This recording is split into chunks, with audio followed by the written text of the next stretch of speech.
किया वो मैं आप लोगों को जरूर बताना चाहूंगा। साथियों, बहन जी की काम पे आने से पहले क्योंकि विधानसभा का आम चुनाव है तो सपा और कांग्रेस के लोग भी आप लोगों के बीच में घूमने का काम करेंगे, वो भी आप लोगों के बीच में आके आपको लुभाने का काम करेंगे। परंतु ये दोनों ही पार्टियां, चाहे कांग्रेस हो या बीजेपी, दोनों ही पार्टियां एक ही सिक्के के दो पहलू हैं। आदरणीय बहन जी, आप सबको इनके बारे में आगाह करती आई है।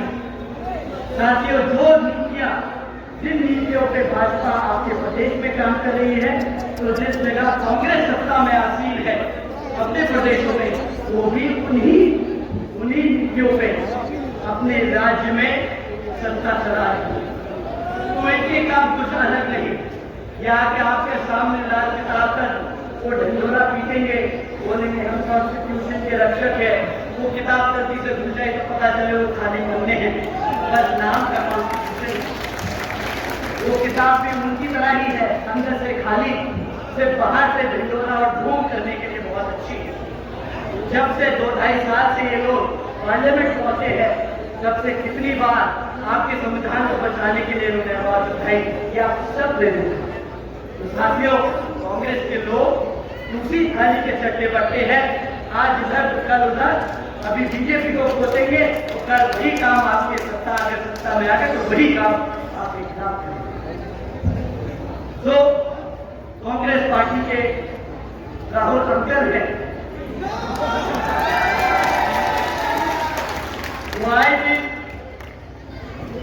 हर मौके पर बाबा साहब डॉक्टर भीमराव अम्बेडकर जी की बात करते हैं, परंतु जिन प्रदेशों में उनकी कांग्रेस की सरकार चल रही है, वहीं पर वो वही काम कर रहे हैं जो यहाँ भाजपा कर रही है।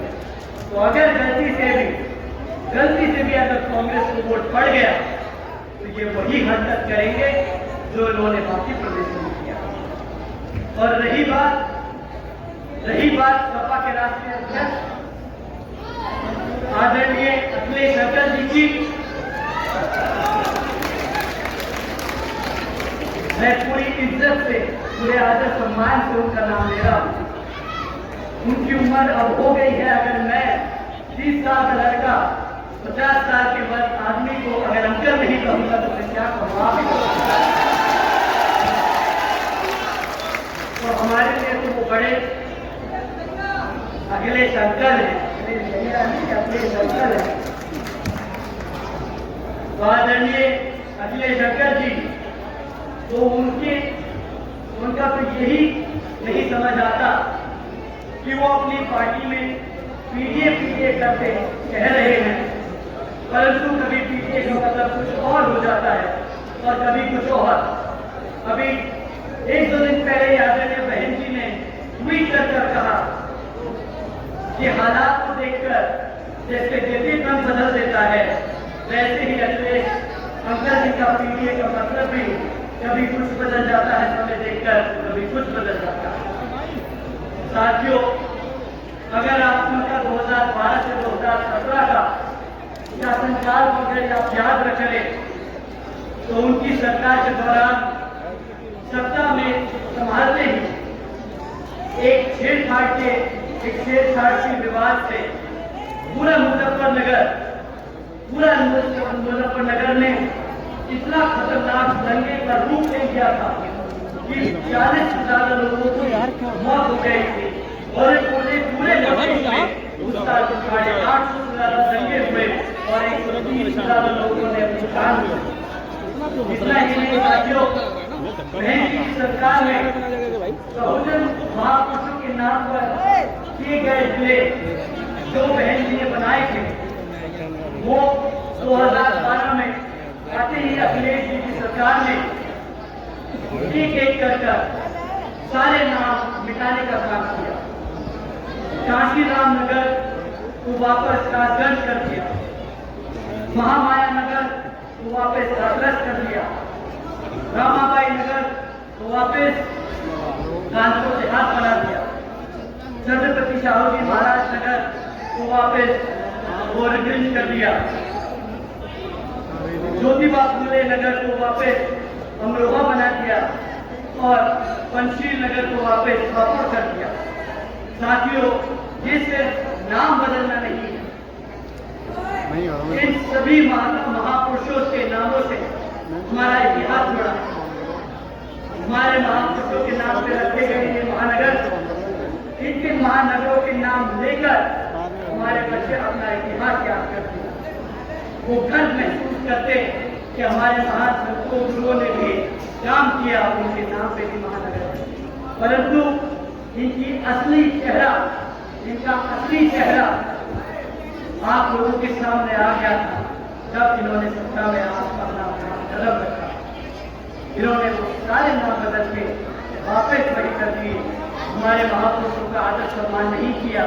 एक तरफ तो पीडीए करते हम जब सरकार से बाहर हो गए और वापस आना चाहते हैं, और जब सरकार में थे तो हमारे महान संतों गुरुओं का आदर सम्मान न करते। एक तरफ बीजेपी, कांग्रेस और सपा जो गरीबी विरोधी नीतियों पर चल रही है, और दूसरी तरफ हमारी आदरणीय बहन कुमारी मायावती की नीतियां हैं, जिसके तहत चलकर यूपी में बसपा की सरकार के दौरान आदरणीय बहन जी ने सावित्रीबाई फुले शिक्षा बालिका योजना चलाई।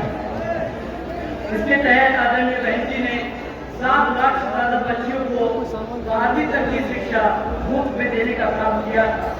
और इस सब को करने के लिए आदरणीय बहन कुमारी मायावती जी ने 600 करोड़ से ज्यादा लागत लगाकर इन बच्चों को अपने पैरों पर खड़ा करने का काम किया। साथियों, अगर जिसके दिल में अपने बच्चों को, अपने समाज को, सब समाज के बच्चों को आगे बढ़ाने की इच्छा हो, तो उसके लिए पैसों की कमी नहीं होती। हमारे समाज के लोग, भारत के उत्तर प्रदेश के लोग इतना टैक्स का पैसा जमा कर सकते हैं कि हमारे समाज के लोग, हमारे गरीबी जो रेखा से नीचे है, जो गांव देहात में रहते हैं, उनके बच्चों को पढ़ाने के लिए पैसा इकट्ठा हो सकता है। इतना ही नहीं साथियों, आदरणीय बहन जी ने अपने शासनकाल के दौरान 6 engineering colleges, 2 homeopathic colleges, 24 polytechnic colleges, 2 paramedical colleges, 6 universities, 2 से अधिक ITI, डिग्री कॉलेजेस, 100 से अधिक ITI, 550 से ज्यादा हाई स्कूल और 5,500 से ज्यादा प्राइमरी स्कूल बनाने का काम किया था। ये सब साथियों, सब समाज के गरीबी रेखा से नीचे जो बच्चे हैं उनको पढ़ाने के लिए आदरणीय बहन जी ने काम किया। और ये सिर्फ 5 साल की सरकार में हुआ। इतिहास में पहली बार बहन जी ने सरकारी हॉस्टल्स के हॉस्टल्स में ओबीसी समाज के बच्चों के लिए 27% आरक्षण का इंतजाम सुनिश्चित किया। आदरणीय बहन जी ने बीएसपी की सरकार के दौरान लाखों भूमिहीन परिवारों को खेतों खेती करने के लिए 3-3 एकड़ के पट्टे, उन्होंने सरकारी जमीन के 3-3 एकड़ के पट्टे लाखों लोगों को अपना जमीन का मालिकाना हक दिलाने के लिए उनके नाम पर किया, ताकि वो अपनी जमीन के खुद मालिक बन सके और अपनी जमीन पर खुद फार्मिंग करके अपने पैरों पर खड़े हो सके। साथियों, इतना ही नहीं, आदरणीय बहन जी ने 28,500 से ज्यादा अम्बेडकर ग्रामों का विकासकरण, जिसके तहत SC, ST और पिछड़े जातियों के गांवों को अपनी सड़कें, साफ पानी, बिजली, प्राइमरी स्कूल और मेडिकल क्लिनिक की सुविधा देने का काम किया। साथियों, ये लिस्ट इतनी लंबी है कि सोचकर कभी कभार हैरानी होती है कि ये इतना सारा था कोई कैसे 5 साल में कर सकता है। लेकिन साथियों, अगर आपके समाज के लिए, आपके लोगों के लिए, अगर आपके दिल में सच्ची और ईमानदारी से करने की इच्छा हो, काम करने की इच्छा हो, तो हर काम मुमकिन है। जैसे आदरणीय बहन जी ने अपने 5 साल के शासनकाल के दौरान ही 90,000 से ज्यादा शिक्षकों को सरकारी नौकरी दी, 1 लाख से अधिक सफाई कर्मचारियों को रोजगार दिया, 2 लाख से अधिक जवानों को पुलिस फोर्स में भर्ती किया, 30 लाख से अधिक सब समाज के कमजोर वर्गों के लोगों को विभिन्न सरकारी नौकरी देने का काम किया। इतना ही नहीं बल्कि बहन जी के शासनकाल के दौरान भाजपा की सरकार ने कृषि एवं संबंधित कार्यों में मिनिमम वेज को 55 रुपए से बढ़ाकर 100 रुपए प्रतिदिन किया और अन्य पिछड़े वर्गों के लोगों की क्रीमी की वार्षिक आय को भी 3 लाख रुपए से बढ़ाकर 5 लाख रुपए करने का मांग किया। साथ ही आदरणीय बहन जी ने गन्ना खरीदी के दाम भी रातों रात दुगने कर दिए और किसानों को मुफ्त में बोरे और बिजली का सस्ते में कनेक्शन करके उन सबको खेती बाड़ी करने के लिए आगे बढ़ाया।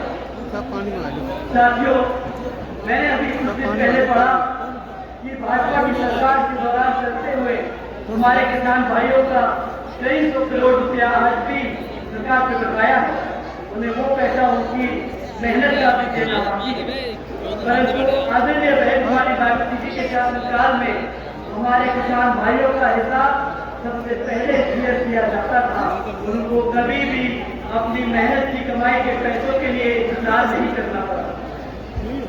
साथियों, ये यूं ही अपने आप को सर्जन हिताय विसर्जन सुधार की नीति पर चलने के आधार पर चलने वाली पार्टी नहीं है। उन्होंने हमारी पार्टी ने 4 साल के अपने शासनकाल में ये सब कार्य करके दिखाए।